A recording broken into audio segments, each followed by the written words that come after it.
Hello and welcome to Career Plus. So my dear friends, socio-religious reform movements में आज हम श्री रामकृष्ण परमहंस को discuss करेंगे और उनके डिसाइपल स्वामी विवेकानंद को। तो देखिए, स्वामी विवेकानंद ने ही रामकृष्ण मिशन इस्टेब्लिश किया था। तो 1850 ऑनवर्ड्स हमें देखने को मिलेगा कि सोशियो रिलीजियस रिफॉर्म मूवमेंट्स जो हिंदू धर्म के यानी हिंदुइज्म के अंतर्गत जो चल रही थी, इसको प्रमोट करेंगे एक प्रोमिनेंट रिलीजियस एक्सपर्ट जिनका नाम है श्री रामकृष्ण परमहंस। तो श्री रामकृष्ण परमहंस जो थे, he was a devotee of goddess Kali at Dakshineswar temple Calcutta. तो श्री रामकृष्ण परमहंस जो थे, हमें देखने को मिलेगा कि second half of 19th century में हमें एक प्रोमिनेंट रिलीजियस एक्सपर्ट देखने को मिलेंगे कैलकाटा में। ही वॉज ए रिलीजियस एक्सपर्ट। कहां पर थे ये? कैलकाटा में। कैलकाटा में हमें देखने को मिलेगा एक महाकाली का काफी प्रसिद्ध मंदिर है, वहां पर ये महाकाली के पुजारी थे। वो मंदिर है दक्षिणेश्वर टेम्पल। दक्षिणेश्वर टेम्पल, और ये दक्षिणेश्वर टेम्पल जो है कैलकाटा में है। यहां पर पुजारी थे, he was a devotee of goddess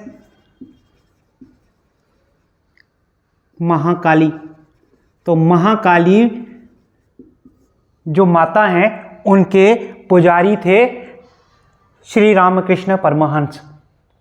तो श्री रामकृष्ण परमहंस कहते हैं कि अल्टीमेट डिवाइनिटी यानी ऑलमाइटी ईश्वर को प्राप्त करने के बहुत सारे रास्ते हैं, लेकिन उन्होंने कहा कि ये सारे रास्ते जो हैं, all these paths must be accompanied by service towards mankind। ये क्या कहते हैं कि there are several ways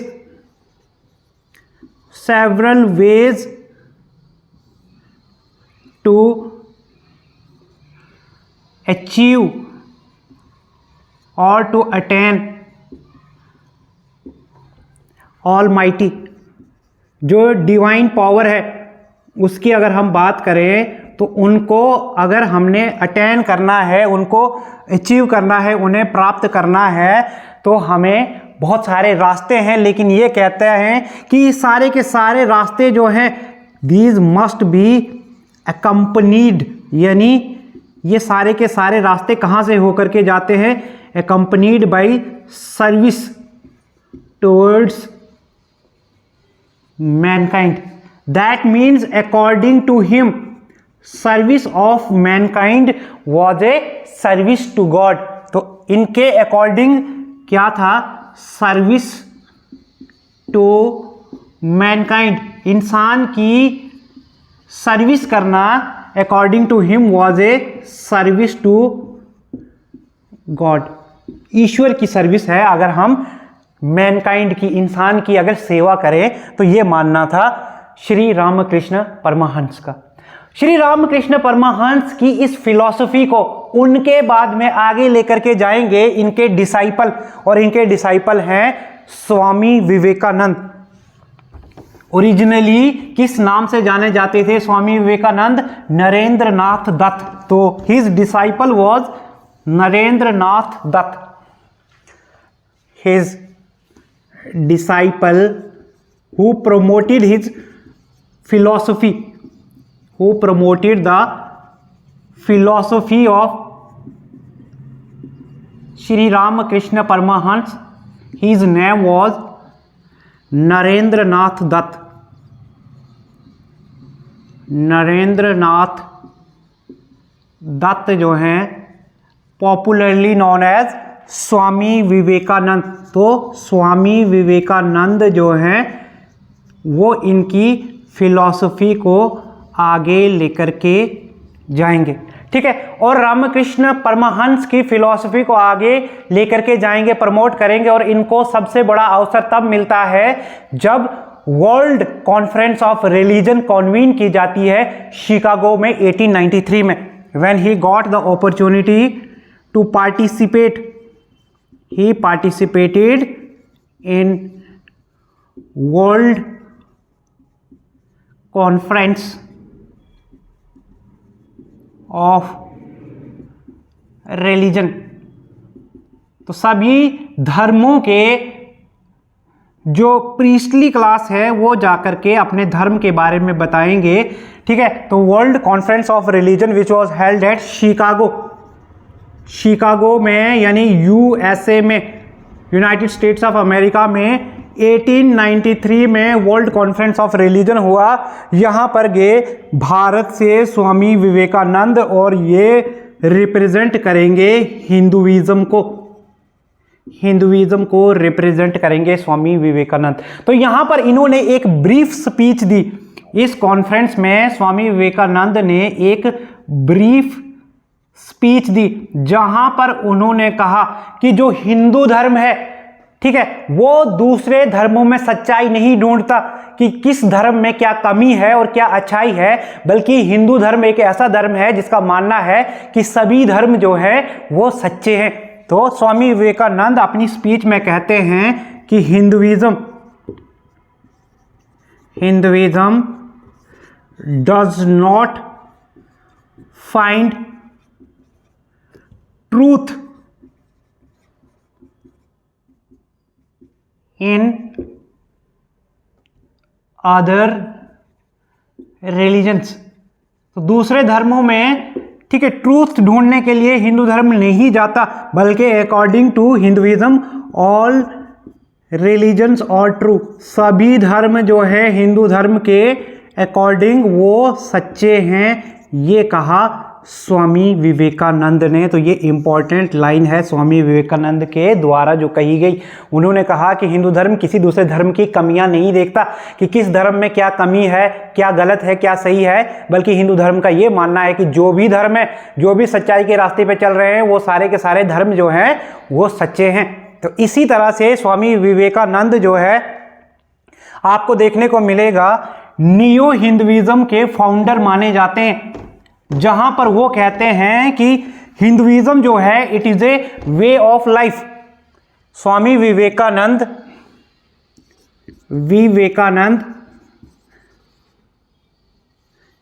ये कहते हैं कि हिंदुइज्म क्या है, Hinduism is a way of life, और ये वे ऑफ लाइफ यानी जिंदगी जीने का एक तरीका है।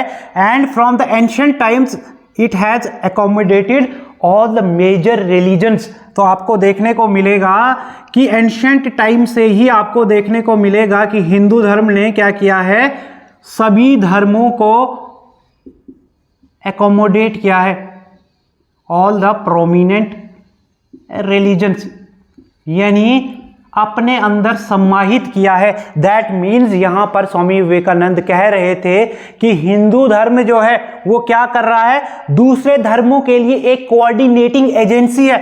जहां पर स्वामी विवेकानंद क्या कहते हैं, Hinduism is A coordinating agency for what, for all religions, सभी धर्मों के लिए हिंदू धर्म जो है वो एक कोऑर्डिनेटिंग एजेंसी है। और इस स्पीच के बाद में उन्होंने हिंदू धर्म को ग्लोबल प्लान पे प्रेजेंट कर दिया, और पूरी दुनिया जो है, पूरा वर्ल्ड जो है हिंदू धर्म को एक ऐसा रिलीजन मानता है जो प्रमोट करता है यूनिवर्सल ब्रदरहुड। तो स्वामी विवेकानंद के इन्हीं प्रयासों के कारण आपको देखने को मिलेगा कि हिंदुइज्म जो है इस समय उसको वो रिप्रेजेंट करेंगे ग्लोबल लेवल पे, ग्लोबल प्लेन पे, और पूरी दुनिया जो है, वर्ल्ड जो है वो एक्नॉलेज करेगा हिंदू धर्म को as promoter of universal brotherhood, peace की बात करने वाला, ब्रदरहुड की बात करने वाला धर्म, ठीक है। Acknowledges Hinduism as promoter of universal brotherhood. तो ये चीज़ आपको इम्पोर्टेंट समझनी है कि पूरी दुनिया ने माना कि हिंदू धर्म जो है वो यूनिवर्सल ब्रदरहुड को प्रमोट करने वाला एक धर्म है। और इस डेक्लेरेशन के साथ में ही, स्पीच के साथ ही आपको देखने को मिलेगा कि स्वामी विवेकानंद को पूरी दुनिया मानने लगी that he is the founder of neo Hinduism. Neo मतलब हो गया न्यू हिंदुइज्म, नई एक डेफिनेशन दे दी उन्होंने हिंदू धर्म की यहाँ पर। और इन्हें कहा जाता है मॉडर्न मॉन्क ऑफ हिंदुइज्म। इन्हें मॉडर्न मॉन्क भी कहा जाता है हिंदू धर्म का। ठीक है, मॉन्क हो गया साधु। ठीक है, तो मॉडर्न साधु कहा जाता है स्वामी विवेकानंद को हिंदू धर्म का। इसके बाद में वो शिकागो से, यूएसए से आते हैं और इसके बाद में वो यूरोप जाते हैं, जहां पर आपको देखने को मिलेगा कि यूरोप में बहुत सारे लोग स्वामी विवेकानंद के डिसाइपल बनते हैं। और इनमें से आपको एक स्कॉट आयरिश रिफॉर्मर देखने को मिलेंगी जो कि स्वामी विवेकानंद की डिसाइपल बनेंगी, जिनका नाम है मार्गरेट एलिजाबेथ नोबल। ठीक है, अब हम उनकी बात करेंगे। स्वामी विवेकानंद शिकागो के बाद में he went to Europe where many people became his disciples। Swami Vivekananda की बात कर रहे हैं हम। Vivekananda who was the disciple of Shri Ramakrishna Paramhans. ठीक है, he went to Europe. Europe में जाते हैं तो यहां पर many people followed him, इनको फॉलो करेंगे। और यहां पर आपको देखने को मिलेगा कि यूरोप में ही एक Scots Irish reformer, Scotland Ireland की रिफॉर्मर जो हैं वो देखने को मिलेंगी, जो इनकी फॉलोअर बन जाती हैं, इनके फिलॉसफी को एडवोकेट करेंगी, प्रीच करेंगी। यहां से आगे her name was Margaret Elizabeth Noble. तो मार्गरेट जो है यहां से आगे आपको देखने को मिलेगी कि she advocated the philosophy of service to mankind. Philosophy of service to mankind, इस फिलॉसफी को वो एडवोकेट करेंगी, वो प्रीच करेंगी दुनिया में। और ये मार्गरेट एलिजाबेथ नोबल जो हैं वो आपको देखने को मिलेगा कि 1895 में शी केम टू इंडिया, वो भारत आ जाती हैं। और भारत आएंगी तो वो क्या करती है, she became a member of Ramakrishna Mission. तो वो बन जाती हैं मेंबर किसकी, रामकृष्ण मिशन की। रामकृष्ण मिशन की वो मेंबर बन गई। And this was an organization which was established in the year 1897 by none other than Swami Vivekanand।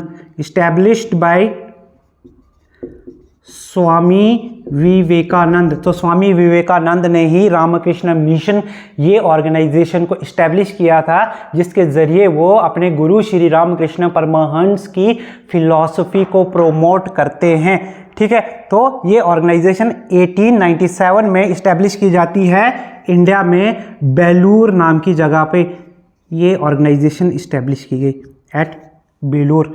ठीक है, बेलूर में श्री रामकृष्ण मिशन को इस्टेब्लिश किया गया स्वामी विवेकानंद के द्वारा 1897 में। And Margaret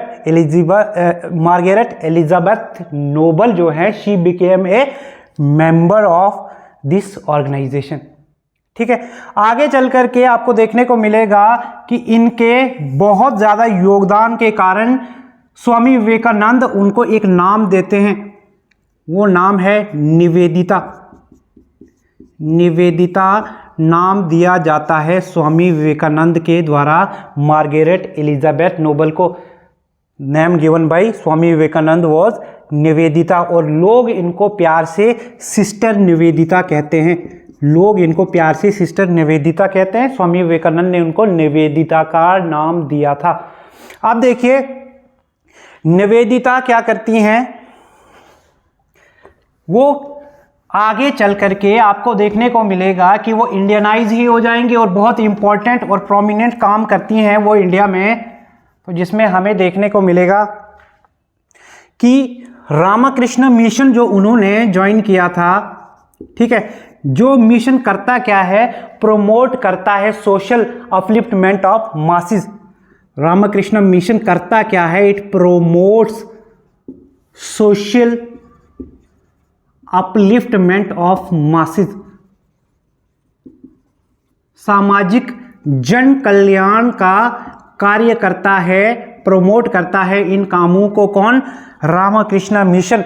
this was the organization established by Swami Vivekananda and Margaret Elizabeth Noble became a member of this organization. और वो भी इन कामों में पार्टिसिपेट करेंगी जहां पर रामकृष्ण मिशन के अकॉर्डिंग आपको देखने को मिलेगा कि स्कूल्स इस्टेब्लिश किए जाते हैं, ठीक है, हॉस्पिटल्स इस्टेब्लिश किए जाते हैं, कॉलेजेस इस्टेब्लिश किए जाते हैं, लाइब्रेरीज इस्टेब्लिश की जाती हैं, ठीक है। इसके अलावा रीडिंग रूम्स जो है वो इस्टेब्लिश किए जाते हैं। तो ये आपको डिफरेंट चीज़ें जो सोशल अपलिफ्टमेंट के लिए यानी सामाजिक जन कल्याण के लिए कुछ काम किए जाते हैं, तो उनमें सिस्टर निवेदिता जो है स्वामी विवेकानंद के साथ में शोल्डर टू शोल्डर काम करेंगी, ठीक है। तो इंडिया में बहुत पॉपुलर हो जाएंगी और आपको देखने को मिलेगा कि जैसे ही 20वीं सेंचुरी स्टार्ट होगी, 20वीं सेंचुरी यानी 20वीं शताब्दी का शुरुआत होगा, तो ये सिस्टर निवेदिता जो हैं ये क्या हो जाएंगी, शी बिकेम इंडियनाइज्ड। तो आपको देखने को मिलेगा कि ये भारतीय ही बन गई, इतना ज़्यादा जुड़ाव हो गया यहाँ रहकर लोगों के साथ में कि ये बहुत ज़्यादा जो है सोशल रिफॉर्म्स को प्रोमोट करेंगी, ठीक है। और हमें देखने को मिलेगा कि 1911 में इनकी डेथ हो जाती है और डेथ होती है इनकी दार्जिलिंग में, वेस्ट बंगाल में दार्जिलिंग में इनकी डेथ होती है 1911 में। और आपको देखने को मिलेगा कि सिस्टर निवेदिता जो है वो किस काम के लिए सबसे ज़्यादा याद की जाती हैं, इन्होंने एजुकेशन को प्रमोट किया फॉर डिप्राइव्ड गर्ल्स के लिए। जो भी डिप्राइव्ड गर्ल्स के लिए एजुकेशन नहीं थी, जो वंचित लड़कियां थी, ठीक है, उनके लिए एजुकेशनल सिस्टम नहीं था, ठीक है, तो उनके लिए एजुकेशन को प्रमोट किया कि वो एजुकेशन ले सके, ठीक है। तो इस चीज़ के लिए आपको देखने को मिलेगा कि सिस्टर निवेदिता को कलकत्ता में ये काम करने के लिए याद किया जाता है। She promoted education for deprived girls और the place was Calcutta where she promoted such activities, ठीक है। तो सिस्टर निवेदिता के द्वारा किए गए काम जो है या स्वामी विवेकानंद के द्वारा प्रमोट किए गए जो भी उनकी फिलॉसफी थी उसका बहुत ज़्यादा रेलिवेंस है आज के युग में भी, आज के समय में भी देखने को मिलेगा। आई होप कि आपको श्री रामकृष्ण परमहंस और स्वामी विवेकानंद के द्वारा एडवोकेट की गई फिलॉसफी बहुत पसंद आएगी। और अगर आपका कोई सुझाव है तो आप वो हमें कमेंट में लिख करके भेज सकते हैं। I hope you guys are enjoying all these videos. See you in the next video. Thank you very much.